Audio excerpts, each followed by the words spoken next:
সরকার বদল হলেই শাসন ব্যবস্থার বদল হয় না, সরকার বদল হলেই রাষ্ট্রের পরিবর্তন হয় না। রাষ্ট্রের পরিবর্তন করতে হলে যাদের অনুকূলে আমরা রাষ্ট্র পরিচালনা করতে চাই তাদের কণ্ঠস্বরকে শক্তিশালী করতে হবে। তাদের কণ্ঠস্বর যদি আমরা ক্ষমতার অলিন্দে পৌঁছাতে না পারি তাহলে কেউ তাদের কথা শুনবে না। ঠিক বললাম? তাদের কাছে এই কথাগুলো পৌঁছানোর দায়িত্ব আমাদের সকলের, এবং সেই নাগরিকদের পক্ষ থেকে আজকের এই অনুষ্ঠান। আমরা বলতে চাই যে এই মানুষগুলো বাংলাদেশের এই পরিস্থিতিকে নিয়ে আসার জন্য যে গণতন্ত্র এবং একই সাথে উন্নয়নে অবদান রেখেছে তার প্রকৃত স্বীকৃতি দিতে হবে।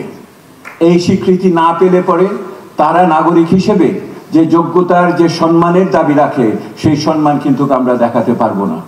আপনারা দেখলেন এই যে ভিডিওটার ভিতর দিয়ে কত ধরনের মানুষ কত অসুবিধার ভিতরে থেকে তাদের জীবিকা নির্বাহ করছে, বাংলাদেশকে এগিয়ে নিয়ে যাচ্ছে। ওই মানুষগুলোর কথা, নাগরিকদের কথাগুলো আপনাদের আজকে এখান থেকে নিয়ে ঘরে ফিরে জায়গা মতো পৌঁছাতে হবে। এবং সরকার এবং যারা আইনে শাসন দেওয়ার কথা প্রতিশ্রুতি দিয়েছেন, এই আইন যেন তাদের প্রতি সমানভাবে প্রয়োগ হয় সেইটার ব্যবস্থা আমাদের করতে হবে। দ্বিতীয়ত যেটা, এইখানে আমরা একত্রিত হয়েছি সংগতির জন্য। এইরকম একটি পরিবর্তন একা করা যায় না। এইরকম পরিবর্তন হলে আমাদের একসাথে থাকতে হবে, একসাথে কণ্ঠ মিলাতে হবে। এক ভাষায় এক বক্তব্য, এক ভাষায় না দেন, ভিন্ন ভাষায় দেন, কিন্তু ওই বক্তব্য পৌঁছাতে হবে। সেই জন্য আমাদের একত্রিত থাকা, আমাদের যে নাগরিক প্ল্যাটফর্ম, এইটা বাংলাদেশের এই মুহূর্তে সম্ভবত সবচেয়ে প্রতিনিধিত্বশীল একটি প্রতিষ্ঠান, এবং পুরো বাংলাদেশ ব্যাপী যারা এখানে আছেন তাদের সাথে মিলিতভাবে এই আমাদের সৌহার্দ্য সংহতিকে দেখাতে হবে। ঢাকার বাইরে থেকে যারা যারা এসছেন হাত তোলেন। যারা ঢাকার বাইরে থেকে এসছেন তাদের জন্য ভালো করে তালি দেন একটা। আর যেটা, কণ্ঠস্বরকে কোনো সময় সীমিত করবেন না। কোনো কিছুতে আপনারা ভীত বা সন্ত্রস্ত বা কুণ্ঠিত হবেন না।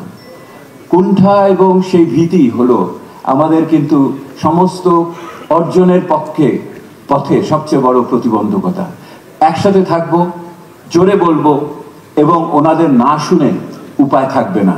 এইরকম একটা পরিস্থিতিতে আমরা পৌঁছাবো, এইটি প্রত্যাশা করি। কি হলো? অনেক ধন্যবাদ, আর বলবো না। আমি আলোচনা আজকে সূত্রপাত করার জন্য আমি প্রথমেই আমাদের খুবই ঘনিষ্ঠ বন্ধু, good friend and a very good partner, Mr. Stephen Liller, who is the resident representative of UNDP in Dhaka.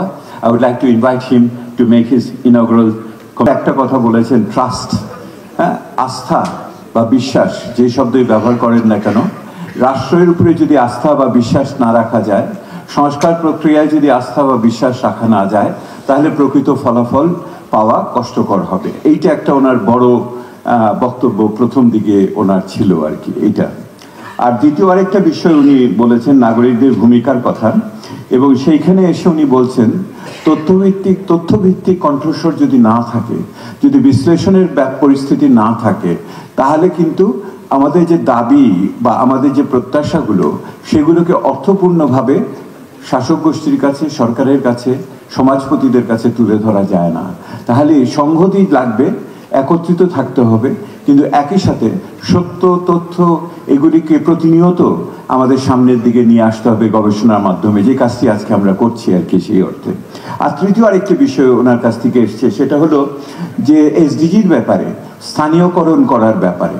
অর্থাৎ এসডিজি এটা জাতীয় বিষয় তো বটে, বৈশ্বিক বিষয় তো বটে, তার চেয়ে অনেক বেশি গুরুত্বপূর্ণ যে এই সমস্ত পিছিয়ে পড়া মানুষগুলো আমাদের বিভিন্ন জায়গায় ছড়িয়ে ছিটিয়ে আছে, সেই স্থানীয় পরিস্থিতিতে আমাদের এই বৈশ্বিক উন্নয়ন কর্মসূচিকে প্রতিফলিত করাটা আমাদের খুবই গুরুত্বপূর্ণ, এবং তার মাধ্যমেই একমাত্র অর্থপূর্ণ সংস্কারের পথে আমরা আরো আগাতে পারবো। That was a very inadequate translation of your fantastic speech, Stephen. I tried to do. আপনারা অনেক ধন্যবাদ, এবং জাতিসংঘের সাথে আমাদের বন্ধুত্ব অক্ষুণ্ণ থাকুক, জোরদার হোক, এইটি তো আমরা প্রত্যাশা করি।